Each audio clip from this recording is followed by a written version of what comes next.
जय हिंद दोस्तों, आइए सीखते हैं इम्पोर्टेंट क्वेश्चन जो रेलवे, एसएससी, बैंकिंग और स्टेट लेवल एग्जाम में बार बार पूछा जाता है। वन डे कोई भी एग्जाम होगा ना, उसके लिए बहुत इंपॉर्टेंट होगा। क्वेश्चन है परसेंटेज का। देखिएगा, परसेंटेज का क्वेश्चन है। एक आदमी अपनी मासिक आय का 20% भोजन पर, 15% बच्चों की शिक्षा पर खर्च करता है। यहाँ देखिए, 20% भोजन पर, 15% बच्चों की शिक्षा पर क्या कर देता है, खर्च कर देता है।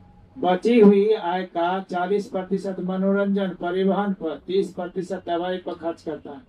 इन सब के बाद उसके पास 8,775 रुपया बचता है। तो कह रहा है कि मासिक उसका वार्षिक आय ज्ञात करें। यहाँ सवाल में दिया हुआ है कि 20% मनोरंजन भोजन पर, 15% बच्चों की शिक्षा पर खर्च करता है। ठीक है, तो यहाँ शेष नहीं दिया हुआ है, इसीलिए दोनों को क्या करेंगे, जोड़ देंगे। 20 प्लस कर देंगे 15, तो कितना आ जाएगा, 35%।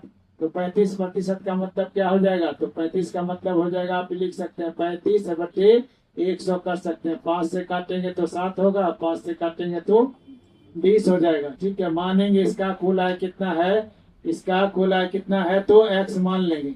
इसमें से कहता है इतना भोजन पर, इतना हो गया आपका बच्चों की शिक्षा पर खर्च करता है। दोनों को जोड़ देंगे तो 35%, 35 का बटे 100 करेंगे तो 7 बटे कितना आ गया, 20। तो 20 में से ये क्या किया, 7 खर्च कर दिया भोजन पर और बच्चों की शिक्षा पर। तो 20 में से 7 घटा दीजिए तो बचेगा कितना, 13 बटे हो जाएगा क्या, 20। अब जो बाकी दिया हुआ कारा, बची हुई आय का 40% मनोरंजन, परिवहन पर, देखिए यहाँ शेष नहीं दिया हुआ, इसीलिए इसको क्या करेंगे, बची हुई में से 40 प्लस ये कर लेंगे 30 दवाई पर खर्च करता है। दोनों को जोड़ देंगे, दोनों को जोड़ेंगे तो 40 से 30 कितना हो जाएगा, 70। 70% का मतलब हो जाएगा 7/10। 10 हो गया इसका कुल में से 7 ये खर्च कर दिया, 7 खर्च ये कर दिया तो बचेगा कितना, 3 बटे हो जाएगा कितना, 10 हो जाएगा। बराबर अब कहता उसके पास बचा कितना था, 8,775। तो बराबर कर लेंगे 8,775 हो जाएगा। ठीक है, अब इसको यहाँ से कट करेंगे, यहाँ से काटिएगा इसको तो 13 छके कितना होता है, 78। यहाँ से 13 छके 78, इसमें से निकाल लेंगे तो कितना बचेगा, यहाँ से देखिएगा, यहाँ से बच जाएगा तो 7 9 9 कितना हो जाएगा, 97 हो जाएगा। तो 13 सत्ते कितना हो जाएगा, 91 हो जाएगा। इसमें से 91 निकालिए तो कितना बचेगा, 6 बचेगा। यहाँ से 5 आ जाएगा तो 13 बचे 65 हो जाएगा, ये कट गया। अब यहाँ से काटिएगा तो 3 दूना कितना हो जाएगा, 6 हो जाएगा। फिर 3 दूना 6 हो जाएगा, फिर यहाँ से काटिएगा तो 5 दिया 15 हो जाएगा। अब x बराबर, ये दोनों को गुना करेंगे तो कितना आ जाएगा, 200 हो जाएगा। और गुना कर लेंगे कितना, तो 2200, ये 225 हो जाएगा। 225 इसको गुना करेंगे तो कितना आ जाएगा, यहाँ से हो जाएगा 450। 450 2 जीरो लगा देंगे, कितना आ गया, 45,000। ये हो गया क्या, मासिक आय हो गया। अब आपसे पूछ रहा क्या, वार्षिक आय। तो वार्षिक आय पूछेगा तो क्या हो जाएगा, वार्षिक आय बराबर क्या हो जाएगा, तो इसमें 12 से गुना कर देंगे तो 45,000 गुना कर लेंगे 12 से। तो 12 पंचे कितना हो जाएगा, 60 के शून्य, बाकी बच गया 6।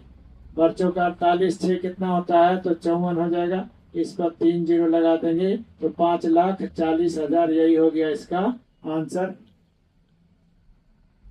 आइए सवाल नंबर दूसरा देखते हैं। क्वेश्चन नंबर 2 है, संतोष के पास जितनी पूंजी थी उसका 20% वह कारखाने के भवन निर्माण पर खर्च कर दिया, 35% मशीन पर तथा 15% कच्चे माल पर, कच्चे सामान पर खर्च कर दिया।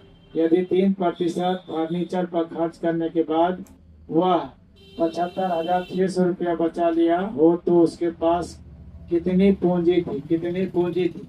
यहाँ देखिए 20% दिया हुआ कारखाने के भवन निर्माण पर, उसके बाद 15% 35% मशीन पर, 15% कच्चे सामान पर और 3% फर्नीचर पर। कहीं शेष का प्रयोग नहीं किया गया है तो क्या करेंगे, सबको जोड़ देंगे। जोड़ देंगे तो यहाँ से कितना आ जाएगा, 20% प्लस हो गया 35% प्लस 15% प्लस कितना आ जाएगा, 3%। सबको जोड़ देंगे कितना आ जाएगा, यहाँ से 55 60 70 3 73% क्या कर दिया, खर्च कर दिया।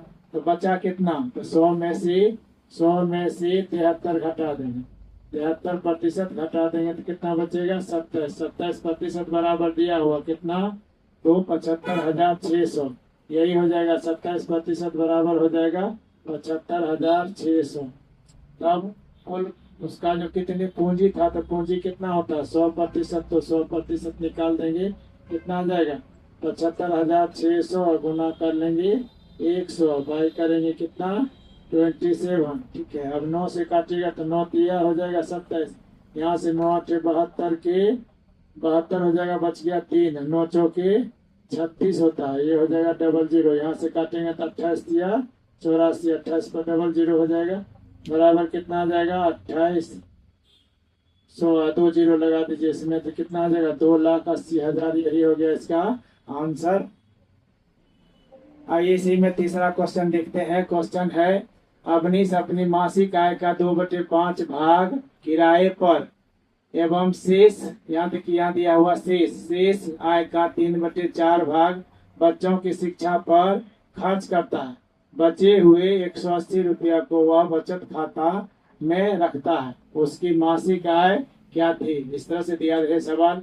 यहाँ पर आपको दे सकता है, यहाँ पर देखिए 2/5 दिया है, तो इसी का जगह पर 40% भी दे सकता है।